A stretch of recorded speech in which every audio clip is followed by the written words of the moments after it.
সকলোকে নমস্কাৰ জনালো। আজি মই বনালো ঠেকুৱা। চাওচোন আহক কেনেকৈ বনাও।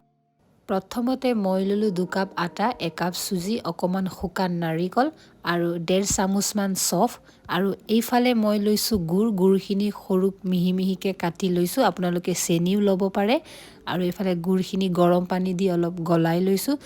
গুড়খিনি গলাই ল'লে খানিবলৈ সুবিধা হয়। এইফালে মই ৰেডি কৰা বস্তুখিনি ভালকৈ মিক্স কৰি লৈছো। ইয়াত আপোনালোকে তেলো ব্যৱহাৰ কৰিব পাৰে, কিন্তু মই ঘি ব্যৱহাৰ কৰিছো। ঘি ব্যৱহাৰ কৰিলে টেষ্টটো আৰু বেছি ধুনীয়া হয়।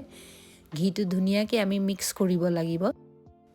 ঘিখিনি আপোনালোকে খানোতে ভালদৰে প্ৰয়োজন অনুসৰি দি ল'ব, যাতে কম বেছি নহয়।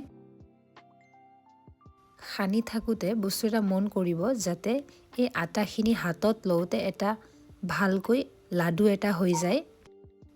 এই খানি লোৱা প্ৰচেছটোৰ ওপৰতে ডিপেণ্ড কৰে যে আপোনাৰ ঠেকুৱাটো কিমান টেষ্টি হ'ব।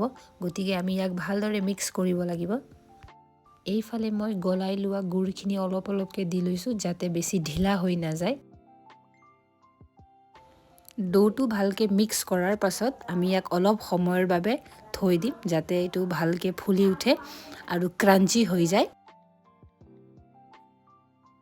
এয়া 15 মিনিটমান থৈ দিয়াৰ পাছত এতিয়া মই ইয়াক বনাবলৈ আৰম্ভ কৰিম। আপোনালোকে নিজৰ হাতৰ জোখেৰে লৈ 2খন হাতৰ তলুৱাৰ মাজে এনেকৈ হেঁচা দি ল'ব আৰু এটা শ্বেপ দি ল'ব। আপোনালোকে গোলো কৰিব পাৰে, নতুবা এনেকা চেপেটা কৰি ল'ব পাৰে। তাৰপিছত আপোনালোকে ইয়াত ডিজাইন দিবৰ কাৰণে চামুচৰ সহায় ল'ব পাৰে আৰু চামুচেৰে ডিজাইন দি দিব পাৰে। ফালে মই এতিয়া কেৰাহীত তেল দি লৈছোঁ। ফ্লেমটো আপোনালোকে মিডিয়াম ৰাখিব, যাতে জ্বলি নাযায়।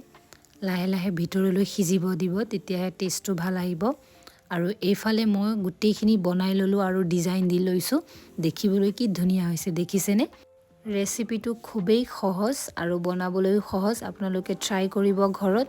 বহুত টেষ্টি হয় আৰু বহুত হেল্ডি হয়, যিহেতু হোমমেড হয়। আপোনালোকে ইয়াক 20-15 দিনলৈকে ষ্ট'ৰ কৰি ৰাখিব পাৰে আৰু চাহৰ লগত নতুবা এনেও খাব পাৰে।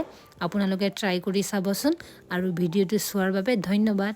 আৰু মোৰ চেনেলটো লাইক, কমেণ্ট, শ্বেয়াৰ, ছাবস্ক্ৰাইব কৰি